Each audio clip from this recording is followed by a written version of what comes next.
Bonjour, aujourd'hui on va parler de produits semi-directs dans les groupes. A priori on va le faire dans les groupes finis, mais ça se généralise à tous les groupes. Donc les produits semi-directs, en fait, on va commencer à regarder le premier groupe où on a, on va dire, un sous-groupe, d'accord, et donc un problème de recherche de supplémentaires, un peu comme dans les espaces vectoriels. Si on prend un groupe à 2 éléments, il n'y aura pas de sous-groupe sauf trivial. 3 éléments pareil, parce que c'est premier, c'est Lagrange. Donc le problème commence avec 4. Et on va avoir deux situations. On va avoir donc z sur 2z croix z sur 2z. Bon, pas trop de problème, parce que là, on est comme dans les espaces vectoriels. Ça, c'est, si j'appelle z sur 2z, on l'appelle f2 quand on veut le considérer comme un corps plutôt que comme un groupe, hein, d'accord. F2, donc c'est f2 carré. Donc, c'est l'espace vectoriel f2 carré. Donc, on a le théorème de la base incomplète, on a l'existence de supplémentaires, on n'a pas de problème, d'accord. Maintenant, on va regarder z sur 4z. Alors là, z sur 4z, qu'est-ce qui se passe? Il va y avoir 0, 1, 2 et 3, et il va y avoir le sous-groupe, ici, de z sur 4z, qui est 0, 2, qui est isomorphe à z sur 2z, d'accord. Et lui, c'est pas difficile de voir qu'il ne possède pas de supplémentaire, c'est même pas la peine d'essayer. Qu'est-ce qu'il va y avoir?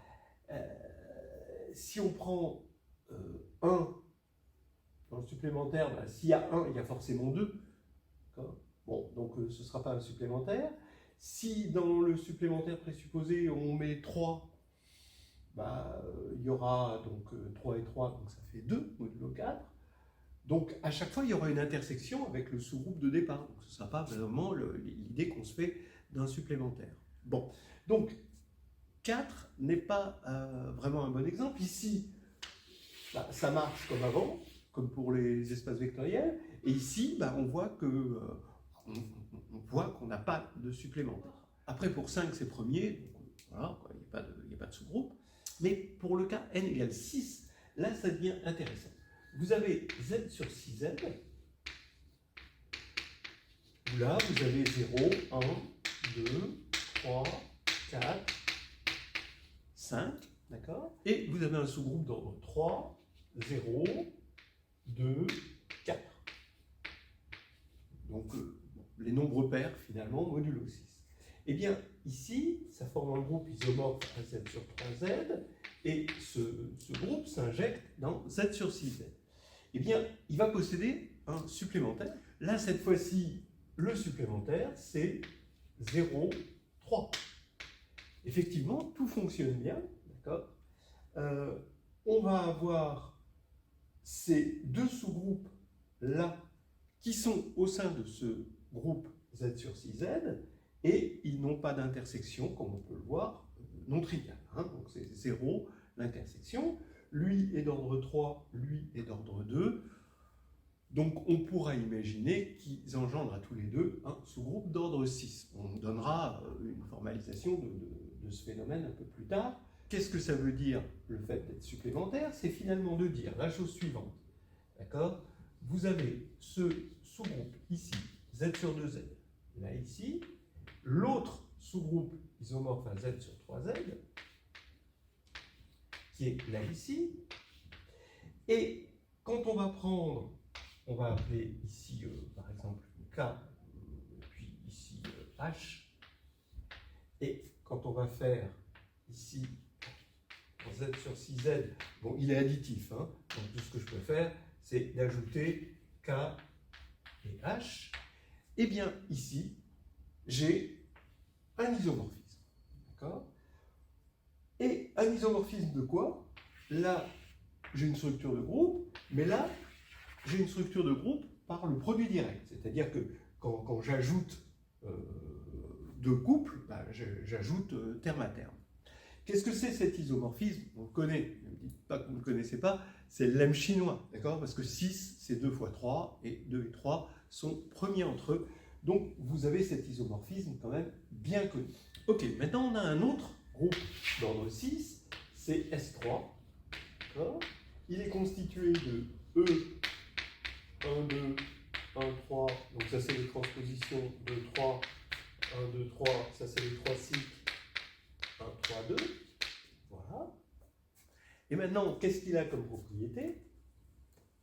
Eh bien, on va avoir encore une fois un sous-groupe d'ordre 3, Z sur 3Z, qui est isomorphe à le sous-groupe engendré par les 3 cycles. Lui, je vais l'appeler K. Et maintenant, on peut se demander s'il possède un supplémentaire. Alors, regardons. Eh bien, effectivement, on a E, 1, 2. Lui, je vais l'appeler H, qui va fournir ce supplémentaire. Je vous ai promis un petit théorème général, on va l'appeler un lemme. Donc j'ai un groupe fini, H et K, deux sous-groupes.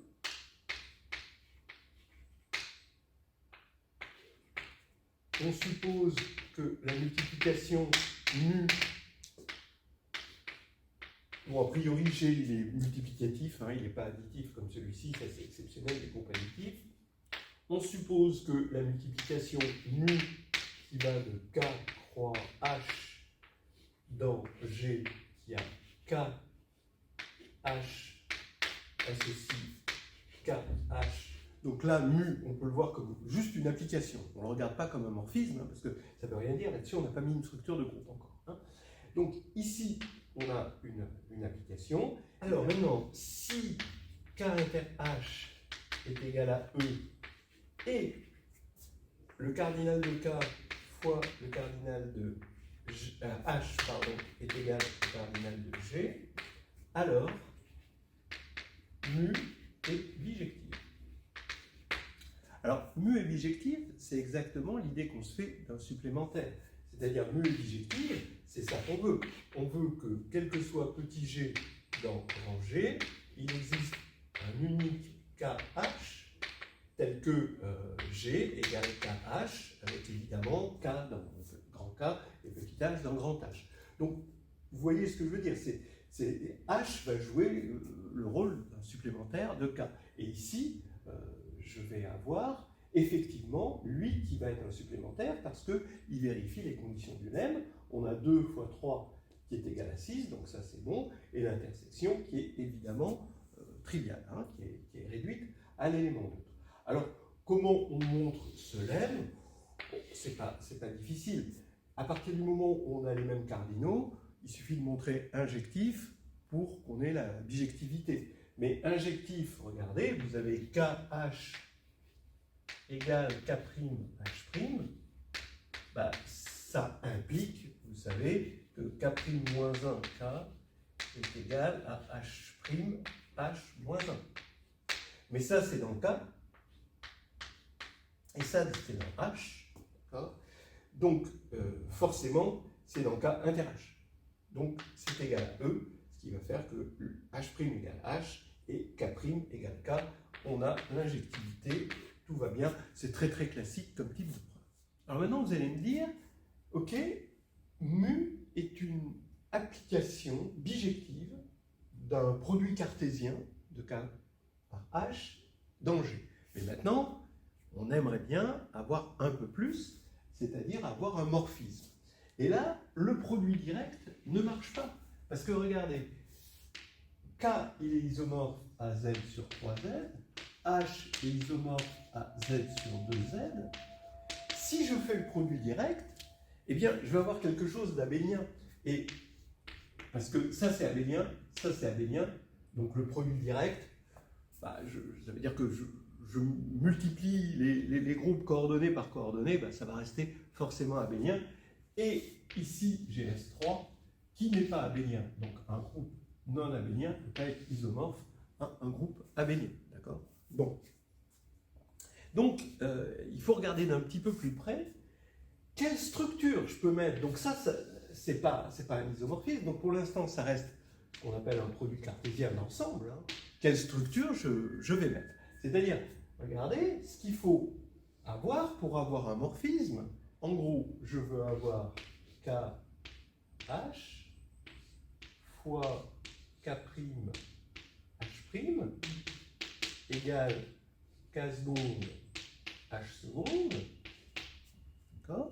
De sorte à ce que, bon, le produit direct, ce serait KK' et HH', d'accord? Là, on sait que ça ne va pas marcher. Mais ce que je voudrais, c'est avoir une structure comme ça, pouvoir calculer une multiplication, pour que quand j'écris KH ici, et que je multiplie, cette fois-ci, cette multiplication, elle est dans le groupe là, par K'H',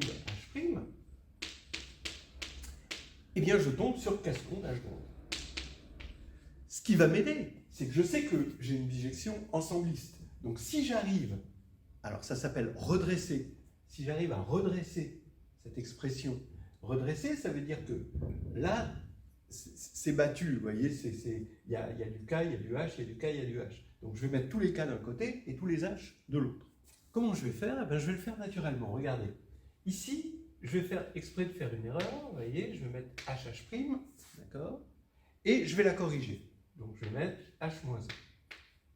D'accord? Donc, ici, j'ai H', H, H-1. Donc, jusque-là, j'ai bon. Donc, j'ai plus qu'à mettre K' ici, H et K. D'accord? Eh bien, là, ici, j'ai un élément de H, et j'affirme qu'ici, j'ai un élément de K. Alors, regardez pourquoi. Ici, vous avez un sous-groupe d'ordre 3, ici. Bah, on dit qu'un sous-groupe d'indice 2, hein, d'accord, parce que 6 divisé par 3, ça va faire 2, bah, il est d'indice 2, bah, il est distingué. Ça veut dire que quand je vais conjuguer un élément de K par n'importe quel élément, eh bien, ça va rester un élément de K. Ce qui est normal, puisque l'identité, quand on conjugue l'identité par un élément, ben, ça donne l'identité, et quand on conjugue un 3 cycles, ça reste un 3 cycles. Or, on a ici tous les 3 cycles. Donc c'est un petit peu normal que ce soit ce qu'on appelle distingué, hein, stable par conjugaison. Et donc en fait, regardez ce qui se passe. Ici, on a un élément de K. Ici, on a un élément de K. Donc comme on a conjugué un élément de K par n'importe quel élément, on a un élément de K, en particulier par un élément de H. Et donc on prend le produit de deux éléments de K, donc on est dans K. Donc voyez ce qui se passe. Maintenant, si on veut que ce soit K seconde H seconde, et bien par la bijection qui est ici, ça veut dire qu'il faut qu'on pose K seconde égale K fois H K' H' et H seconde égale H H'.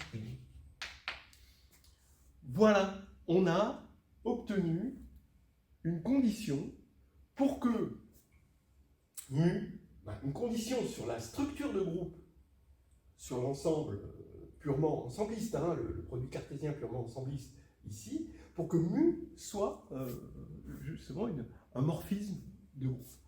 Alors maintenant, on va le faire de deux manières. Une manière qu'on appelle interne, une manière qu'on va appeler externe, par opposition à la manière interne. Et ça, vous pouvez le trouver dans le chapitre 2, hein, de Histoire hédoniste, Nouvelles histoires hédonistes, de groupe et de géométrie.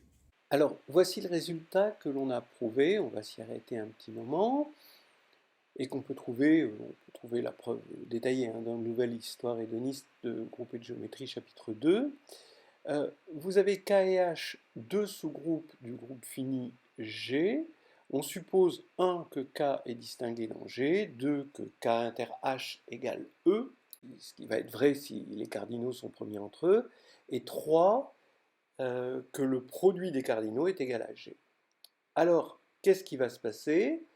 Eh bien, on dote le produit cartésien K croix H de la structure de groupe qui est écrite ici, c'est-à-dire le couple KH et le couple K'H' se composent pour donner K HK' H-1, HH', ce qui est bien dans K croix H, donc c'est bien défini, et parce que K est distingué évidemment, et en fait cette structure, on la note avec ce produit semi-direct. Vous voyez cette petite barre à droite par rapport au produit direct. Entre K et H, hein, vous avez une croix avec une barre à droite. Et vous allez avoir un isomorphisme. En fait, c'est toujours le même mu, hein, la multiplication. Mais cette fois-ci, pourquoi c'est un isomorphisme? En fait, c'est tout simple. C'est un isomorphisme parce que c'est par transport de structure. En fait, on a créé cette structure de groupe, c'est-à-dire on a créé cette multiplication dont vous voyez la formule ici, uniquement pour que mu, qui est une bijection, devienne un morphisme. À chaque fois qu'on a une bijection entre un groupe et un ensemble, on peut faire sur cet ensemble une structure de groupe de sorte à ce que la bijection soit un morphisme. Ça s'appelle le transport de structure. Voici les plus célèbres des structures de produits semi-directs internes, c'est-à-dire qu'à l'intérieur de Sn, eh bien, on a An, produit semi-direct avec Z sur 2Z, c'est ce qu'on vient d'obtenir pour n égale 3. Ici, je vais prendre An, le sous-groupe alterné, qui est, donc les éléments de signature 1, qui est distingué, puisque c'est le noyau de la signature qui est un morphisme. Et là, j'ai plus qu'à prendre une transposition, d'accord ? Et ça engendre le groupe à deux éléments, avec une transposition, et ça va me donner, comme une transposition n'est pas alternée, l'intersection c'est juste l'élément neutre, et ça va bien vérifier toutes les hypothèses qu'on a ici, et on va avoir un produit semi-direct interne. On a GLN de K, là, bon, je ne suis plus dans les groupes finis, j'ai les groupes infinis, mais ça marche aussi. GLN de K, SLN de K, qui est distingué puisque c'est le noyau du morphisme déterminant. Et je vais prendre comme supplémentaire, cette fois-ci, K étoile. Alors, K étoile, qu'est-ce que c'est en tant que sous-groupe de GLN? Attention, ce n'est pas les homothéties. Là, c'est juste, vous mettez un lambda dans K étoile, ici, et vous remplissez toujours avec des 1. Vous faites décrire à lambda le groupe multiplicatif K étoile, et ça va vous donner un groupe multiplicatif ici. Là, maintenant, j'ai Dn, le groupe diédral, c'est le groupe des isométries d'un n gone régulier. Eh bien, vous avez Cn, donc le groupe, ça c'est le groupe isomorphe à Z sur NZ, hein, ça. C'est le groupe cyclique, d'accord. Donc ça c'est le groupe des rotations, fois le groupe ici engendré par une symétrie. Ici ça va avoir comme cardinal de Z, n fois 2, une symétrie, Z sur 2Z, comme c'est engendré par une symétrie, l'intersection avec Cn, ça va être juste l'identité. Et les rotations, c'est de déterminant 1, ça c'est de déterminant moins 1, donc c'est exactement le noyau, donc c'est bien quelque chose de... C'est le noyau du déterminant, donc c'est bien quelque chose qui est distingué dans des n, donc on a exactement ce qu'on a ici. Il y a aussi GAN, c'est E. Alors E c'est l'espace vectoriel qui devient les translations, ça c'est les translations de vecteurs. Donc E c'est l'espace vectoriel, d'accord. Donc on est sur un espace affine avec E comme espace vectoriel associé et on regarde le groupe affine. Donc là chaque vecteur de E nous donne une translation et quand on compose les translations, ça revient à ajouter les vecteurs de E. Donc on peut voir les translations comme le groupe additif E. Donc on a le vecteur X appartenant à E. Et on va avoir GLN. Donc effectivement, quand on regarde l'application qui a une application affine associe, une application du groupe affine associe son endomorphisme associé, et bien c'est un morphisme de groupe pour la loi Ron. On va de GA dans GL, et son noyau, c'est le sous-groupe distingué, justement, des translations, puisque c'est elles qui ont pour endomorphisme associé l'identité. Voilà. Et donc, bon, pareil, on va avoir exactement le même business, et on va avoir ça. Donc voilà les exemples classiques de produits semi-directs qu'on a dans la vraie vie, qu'on a dans la vie de tous les jours, parce que ça, on l'utilise assez souvent en mathématiques. Alors passons donc au produit semi-direct. Avant de passer au produit semi-direct tout court, on va analyser le produit semi-direct interne. Donc le produit semi-direct interne, regardez, on a un produit ici qui est venu naturellement des structures de sous-groupes de K et H, donc K distingué. Ici, on a K, H, K', H-1 et HH'. HH' ne pose pas de problème, hein, d'accord? K pose pas de problème, mais c'est ici ce micmac, cette cuisine qu'il y a entre le petit h ici et le K' ici que l'on va analyser. Alors, d'abord, on va regarder EKH fois EK c'est l'élément node de K, hein, fois H-1. On voit que ici, avec cette formule, ça nous donne EK-EH, où EH, c'est l'élément node de H, évidemment. Bon, donc là, pas de souci. Maintenant, regardons la conjugaison de cet élément-là, donc KEH par EKH. Donc, je multiplie par EKH à gauche et par son inverse que je viens de trouver ici à droite. Bon, on fait le calcul, c'est vite fait. On va avoir HKH-1 et ici, fois EKH-1. Donc à la fin, on va avoir HKH-1 EH. Donc, on voit bien que ici, on va retrouver la conjugaison de K par H. Donc on sait qu'on a une structure de groupe avec ça, hein, par transport de structure, parce qu'elle vient de G. Mais on aimerait bien se rassurer de voir pourquoi c'est une structure de groupe, pourquoi c'est associatif, pourquoi c'est une structure de groupe où ça c'est distingué, l'ensemble de ces éléments-là, eh ben, c'est distingué dans le groupe, etc., etc. Donc, on peut se poser ces questions et regarder ça formellement. Et ensuite, une fois qu'on a formalisé la chose, on se rend compte qu'on peut se donner H et K, et on aura une structure ici, sur le produit cartésien K croix H. Alors maintenant, H et K ne sont plus des sous-groupes, c'est des groupes à part entière qui ont leur vie propre, d'accord, ils sont plus en colloque chez G, et on va maintenant, à partir de K, créer des groupes isomorphes à H et K, où ils seront tous les deux en colloque, ils seront à l'intérieur d'un groupe G. Regardez, le groupe G, ici, ça va être ça en tant que produit cartésien, ensemblistement, ça va être ça. K tilde qui va être isomorphe à K, ce sera l'ensemble des K, EH, l'élément node de H, dans K par cours grand K. On veut